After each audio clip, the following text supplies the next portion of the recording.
Boa noite, pessoal da turma R. Então, dando continuidade à nossa disciplina, nós vamos falar agora das afecções de enfermagem relacionadas ao sistema digestivo. Dentro dessas descrições, nós vamos falar um pouco da anatomia e da fisiologia desse sistema em si. Então, vamos lá para o nosso conteúdo, né? Então, assistência de enfermagem nas afecções do sistema digestivo. Então, assim, pessoal, o sistema digestivo, em anatomia, é um sistema tão importante ao qual nós estudamos, certo? Apesar de não ter sido eu que dei anatomia para vocês, mas vocês devem ter aprendido que o sistema digestivo ele tem suas particularidades, como também seu processo de funcionamento. Antes de tudo, vamos fazer aqui uma breve revisão dos órgãos que compõem esse sistema, para aí nós nos situarmos nas diversas patologias que esse sistema apresenta. Então vamos lá. Ó. Tudo começa aqui na região da cavidade bucal, certo? Então aqui na boca, certo? O alimento ele vai entrar pela cavidade bucal, onde na boca nós teremos os itens que vão estar inseridos aqui no processo digestivo, língua, dente, glândulas salivares, para realizar o processo digestivo inicial na região da boca, vai descer aqui pela região da faringe, esôfago e até a região do estômago, né? Onde nós vamos, na primeira afecção a ser estudada, nós vamos nos referenciar à gastrite, que está relacionada aqui aos problemas no estômago e na primeira porção do intestino delgado. Partindo desse item seguinte, aí nós vamos nos deparar com o intestino delgado em si, certo? Está aqui, intestino delgado em si, posteriormente com o intestino grosso e, segundamente, com seus órgãos acessórios, onde nós teremos a vesícula biliar, pâncreas e o fígado, que é um órgão acessório. Então, aqui, o sistema digestivo, ele é composto por esses órgãos, onde nós temos aqui as seguintes coisas.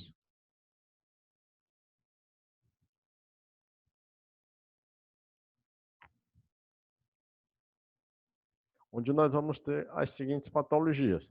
A primeira patologia que nós vamos estudar é a gastrite, seguido por úlcera péptica, hemorragia digestiva, pancreatite, estomatite, esofagite, megaesôfago, colelitise, colecistite, as hepatites virais em si, o apendicite, as infecções relacionadas às infecções hepáticas e a cirrose hepática. Então, vamos dar continuidade, segmento e falar da primeira afecção. Então, vocês estão vendo que em cada aula eu estou colocando aqui um slide chamado resumão para vocês, onde nesse resumão eu estou descrevendo aqui a anatomia do sistema, bem como falando um pouquinho, fazendo um pequeno resumo, como eu geralmente digo, das funções de cada órgão relacionado a esse sistema. Então tá aqui o resumão, vocês vão analisar ele aí com muito carinho e fazer aquela breve revisão de todos os órgãos do sistema digestivo. Então vamos falar de gastrite, né?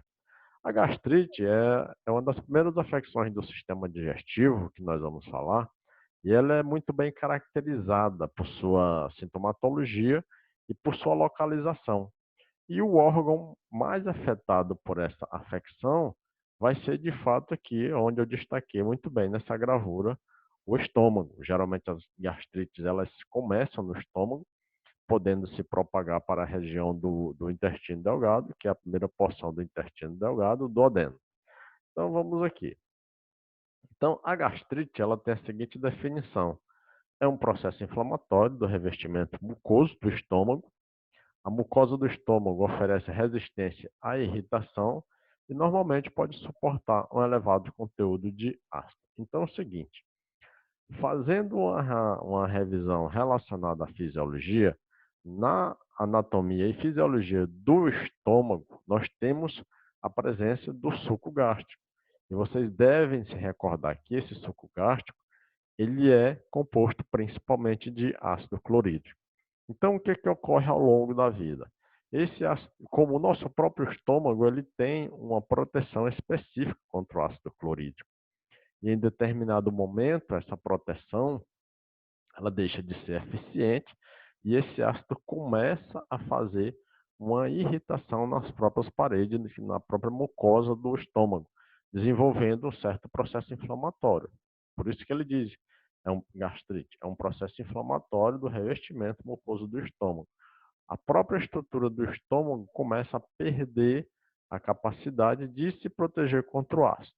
E o que, que vai levar a isso? Quais são as diversas causas? Então, vocês estão vendo aqui que as principais causas relacionadas à questão do, da desproteção da mucosa são os hábitos dietéticos, ou seja, alimentos ricos em ácido ou alimentos de difícil digestão, um processo de rápida mastigação, porque se vocês devem se recordar, na anatomia e fisiologia do sistema digestivo, a dentição ela foi desenvolvida para fazer mastigação, amassar, triturar e cortar os alimentos e jogar esses alimentos para o estômago previamente já digeridos, para que o estômago não venha a ter um trabalho muito grande para realizar esse processo digestivo.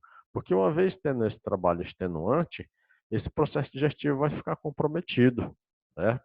E a ingestão de alimentos condimentados, porque os alimentos condimentados, eles são riquíssimos em ácidos corrosivos, eles geralmente estão contaminados por algum elemento químico, ou o consumo exagerado de substâncias em uma temperatura extremamente alta, né?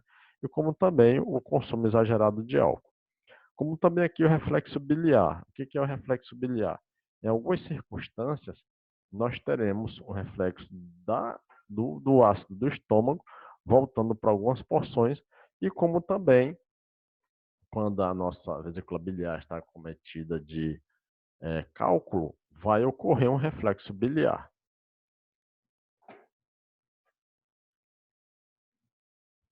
Então vamos lá. O uso excessivo de drogas anti-inflamatórias não esteroídicas, aqui dentro dessas drogas anti-inflamatórias não esteroides, nós vamos ter os DINES ou MINES em geral, onde eu tenho aqui diclofenaco, piroxicam e outras drogas em si, e distúrbios como uremia, choque, lesões do sistema nervoso central, cirrose hepática, hipertensão hepática, tensão emocional e etc, etc.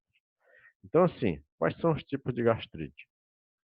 Nós teremos a gastrite bacteriana, onde segue-se normalmente a infecção do organismo com a presença dessa bactéria, né? Que é chamada de Helicobacter pylori. São bactérias que crescem nas células secretoras do muco do revestimento do estômago. E a gastrite aguda por estresse, que é o tipo mais grave de gastrite, e é provocado por uma doença ou lesão grave do aparelho de aparecimento rápido, né? A lesão pode não afetar o estômago, por exemplo, e suas causas mais frequentes são as queimaduras extensas e as lesões que provocam hemorragias maciças. Então, pessoal, nós temos aqui vários tipos de gastrite. As gastrites elas são classificadas em vários tipos, certo? Desde a gastrite aqui erosiva, onde essa gastrite erosiva vai ocorrer por decorrente de agentes irritantes ou medicamentos em si, como o ácido acetil salicílico, desde a gastrite provocada por vírus ou fungos, que pode desenvolver-se em algumas doenças crônicas ou pacientes imunodeprimidos, gastrite provocada por eosinofilia, que pode resultar de uma reação alérgica ou uma infestação por certos vermes, gastrite atrófica, que vai ocorrer quando alguns anticorpos atacam o revestimento da mucosa do estômago, e a gastrite de Menetrier, que é um tipo de gastrite onde a sua causa específica vai ser desconhecida, né? Nesse tipo de gastrite, as paredes do estômago desenvolvem pregas grandes e grossas, glandulosas e volumosas, onde ficam cheias de líquido. E, por fim, a presença da gastrite, que é chamada gastrite plasmática, que é uma forma de gastrite de origem desconhecida. Nessa doença, as células plasmáticas, certo? Que são os tipos de glóbulos brancos, vão acumular-se em regiões do estômago para daí afetar o órgão em si.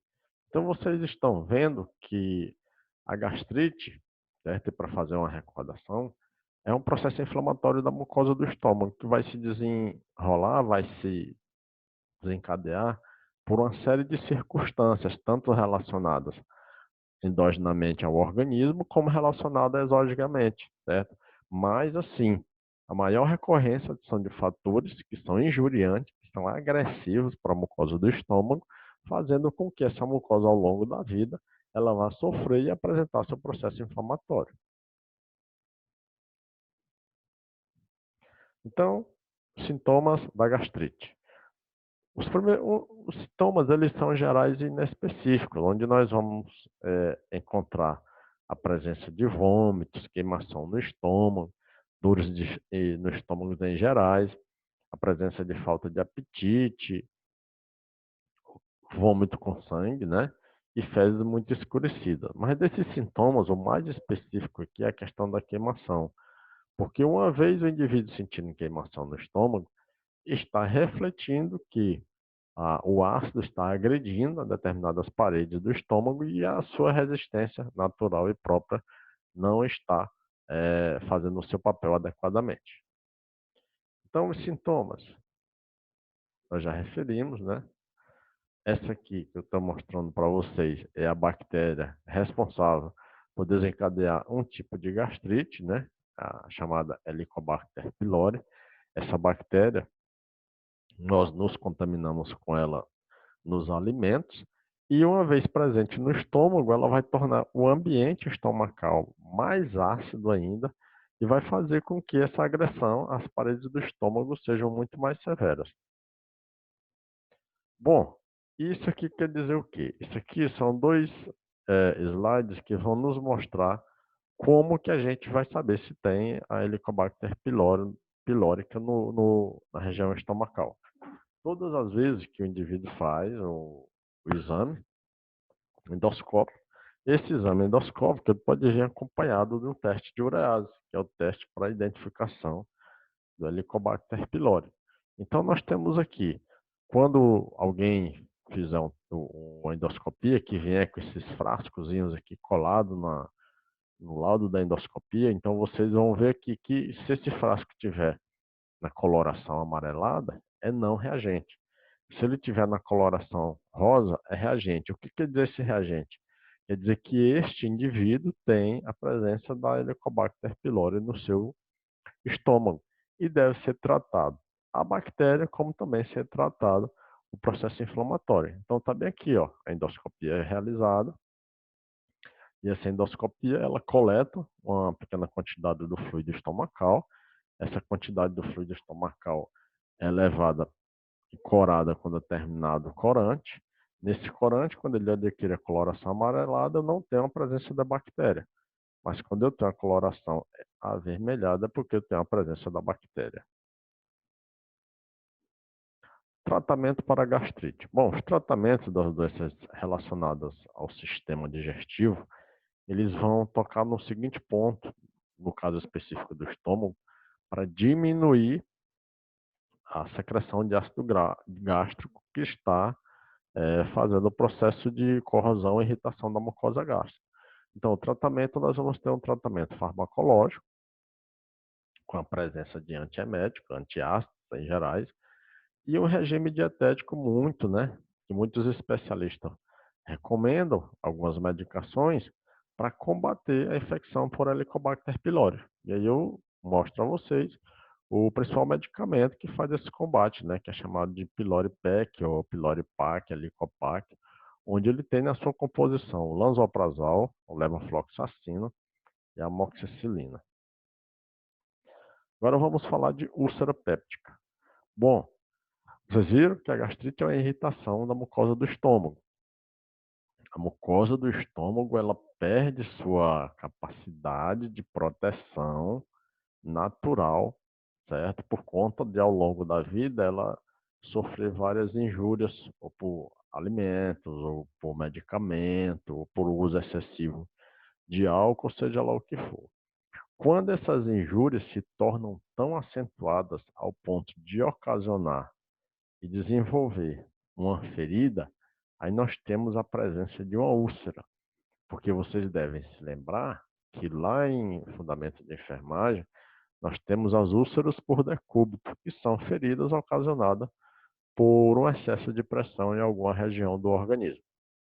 Então, aqui, a úlcera péptica é a mesma coisa, certo? Onde eu vou ter a presença de feridas na região do estômago, desencadeadas por agente injuriante ao longo de muito tempo. Definição. Então, assim, é uma ferida bem delimitada, circular ou oval, causada por um revestimento do estômago do duodeno, por ter sofrido lesão ou simples erosão pelos ácidos gástricos ou pelos sucos duodenais. Quando a úlcera é pouco profunda, denomina-se apenas erosão. Quais são as principais causas? As principais causas são as seguintes: uma ferida úlcera desenvolve-se quando alteram seus mecanismos de defesas que protegem aquele órgão, no caso especificamente o estômago ou o duodeno em si. Então, como é que nós vamos entender isso? Esse muco ao qual a gente se referencia é uma substância produzida pelas células da parede do estômago e do duodeno, que é a primeira porção do intestino delgado. Ele tem a função de proteger essas células dessa região contra a agressão desse ácido, do suco gástrico, que ele é extremamente corrosivo. Quando esse muco deixa de ser produzido em quantidade satisfatória, as células passam a sofrer e elas passam a sentir a agressão do próprio ácido e a região deixa de ser protegida.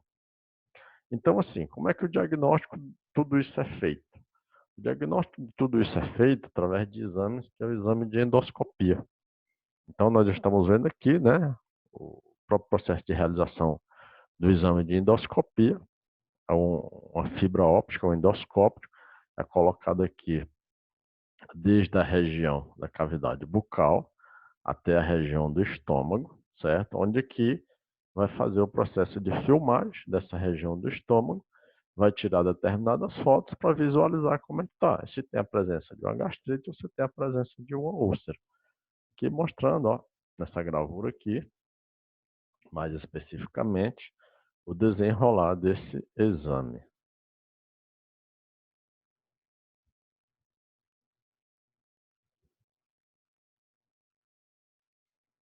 Tratamento. O tratamento para essa patologia está relacionado na diminuição da quantidade de ácido do estômago, ou seja, diminuição da acidez do estômago, que está relacionado ao uso de antiácidos, que são medicamentos antiulcerosos, e as cirurgias em gerais. Eu mostro para vocês aqui o antiulceroso, né, que é o antiácido, que é o Nagastrol, que ele é a base de omeprazol. Hemorragia digestiva. Hemorragia, pessoal, vocês já sabem o que é, né? Hemorragia é a eliminação de sangue de partes do organismo por uma lesão. Então, o conceito: qualquer sangramento do trato digestivo que se origina até o ângulo de Treitix. A hemorragia digestiva aguda, ela é evidenciada clinicamente pela exteriorização de sangue, ou seja, de hematêmese, melema ou enterorragia, e é uma causa frequente de hospitalização ou urgência. Então, essa gravurazinha aqui, meio exagerada, mas ela mostra essa realidade. Quando o indivíduo elimina sangue vivo rutilante, ou seja, pela região superior do trato digestivo, ou seja, pela região anal, ele tem instalado um processo hemorrágico. Nessa situação aqui, é uma situação de emergência. Então, bora lá para a definição. É uma perda de sangue maciça e rápida devido a algum trauma recorrente aí no sistema digestivo.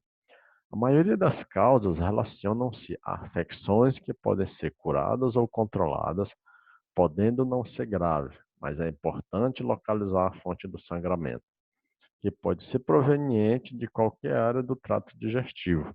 Como eu falei para vocês, ela pode ser proveniente da região do estômago, da região do intestino, de alguns dos órgãos acessórios do sistema digestivo, pâncreas ou fígado, vesícula biliar, como também do próprio intestino grosso. E o sangramento do estômago? O estômago é o ponto mais frequente de hemorragia, por conta da presença do desenvolvimento das úlceras estomacais. O álcool e medicamento contendo ácido acetilsalicílico podem desenvolver a úlcera gástrica quando ingeridos de modo abusivo. Então, isso aqui é um fator muito comum, pessoal, muito recorrente.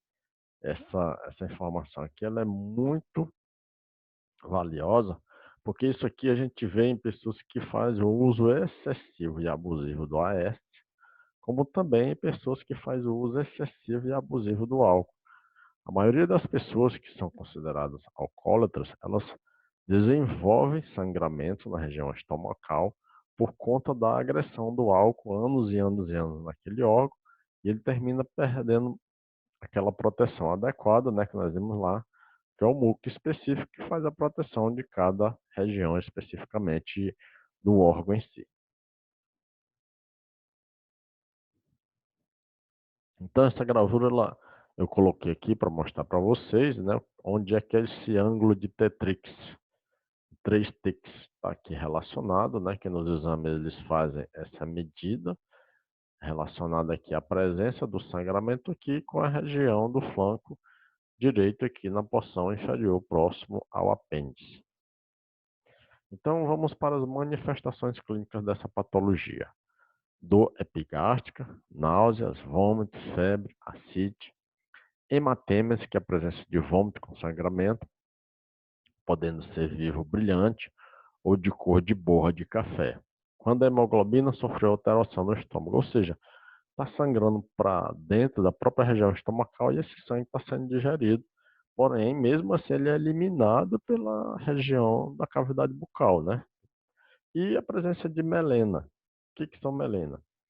Fezes com sangue, de coloração enegrecida e fétida. Por que a coloração é enegrecida? Porque essas fezes aqui que saíram lá da região estomacal, elas sofreram um processo digestivo. Quando elas sofrem um processo digestivo, elas mudam sua coloração, certo? E não raro o sangramento digestivo alto também expressa-se através da enterorragia. O diagnóstico dessa patologia. O objetivo do diagnóstico é identificar e estancar com rapidez o processo de sangramento. Geralmente é realizado pelo exame de endoscopia. A endoscopia identifica o método de escolha para a avaliação do trato digestivo superior. Permite determinar a presença de sangramento ativo, recente ou tardio e, principalmente, identificar o local. Agora vamos falar da pancreatite. Pancreatite, como o próprio nome diz, se referencia ao órgão chamado de pâncreas, ou seja, um processo inflamatório do pâncreas. Definição. A pancreatite aguda é definida como um processo inflamatório agudo do pâncreas. Quais são suas causas? As principais causas da pancreatite são pedras na vesícula que se deslocam e impedem o escoamento das substâncias produzidas pelo pâncreas. Ingestão abusiva de álcool e de alguns outros medicamentos, como os corticosteroides e imunodepressores. Tumores que obstruem os canalículos do pâncreas e traumatismos pancreáticos, níveis elevados de colesterol, triglicerídeos e fatores genéticos. Então, vocês estão vendo aqui que a principal causa da pancreatite vai ser o impedimento da livre circulação da substância produzida pelo pâncreas, né? E esse impedimento faz com que essa substância passe a agir na própria estrutura celular do órgão, fazendo com que ele venha a desenvolver esse processo inflamatório. E se vocês se recordarem muito bem lá da anatomia e da fisiologia, o pâncreas ele é responsável por produzir a insulina e o glucagon. Ele produz esses dois hormônios, o hormônio da insulina, que vai agir em cima da glicose, e o glucagon também, que vai agir em cima do glicogênio. Quando a vesícula biliar está infestada por alguns cálculos, a presença desses cálculos faz com que ocorra um processo inflamatório impedindo o escoamento adequado dos produtos produzidos pelo pâncreas para dentro da região do intestino delgado.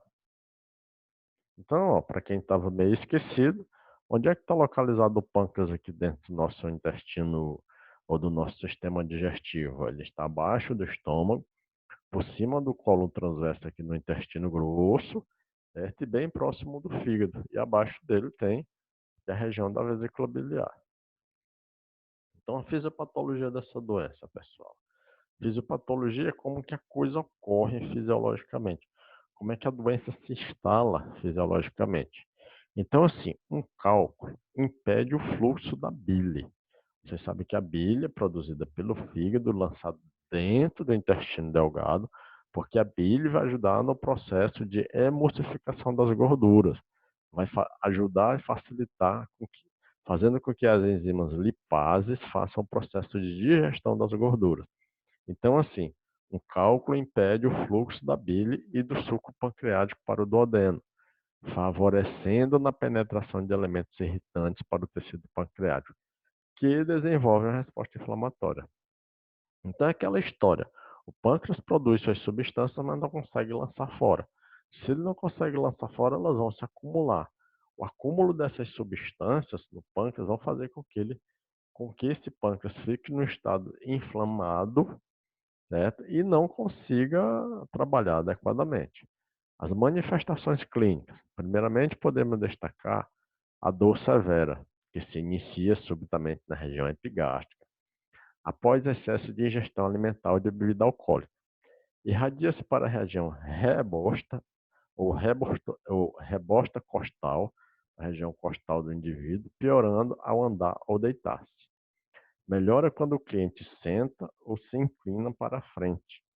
Ocorre a presença de vômitos, náuseas, febre, icterícia, ascite e outros fatores mais em gerais. Os casos mais graves podem apresentar manifestações clínicas, tipo choque, taquicardia, hipotensão, desorientação, extremidades frias e sudorese. O diagnóstico dessa doença, geralmente, ele é indispensável a realização de exames complementares, como o exame de sangue, onde é avaliada a dosagem da enzima amilase sérica, a leucocitose e a glicemia.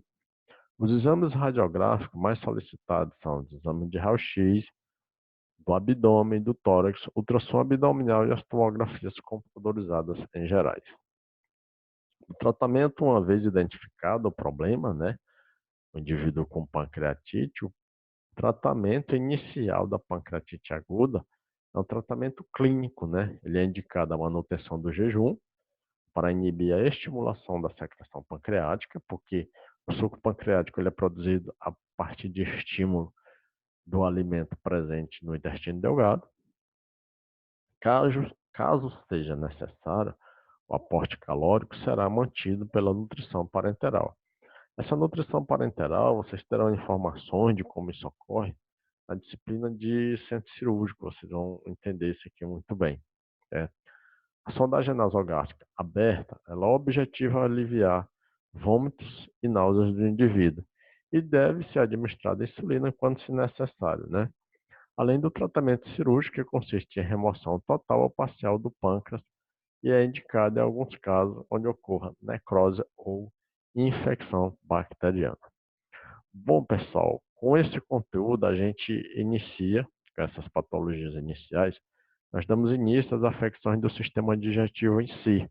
Então, vocês viram que todos os sistemas eles têm uma quantidade muito grande de conteúdo, certo? E nós vamos aos poucos expor esses conteúdos, porque senão os vídeos eles se tornarão muito grandes, certo? Muito extensos e bons estudos para vocês.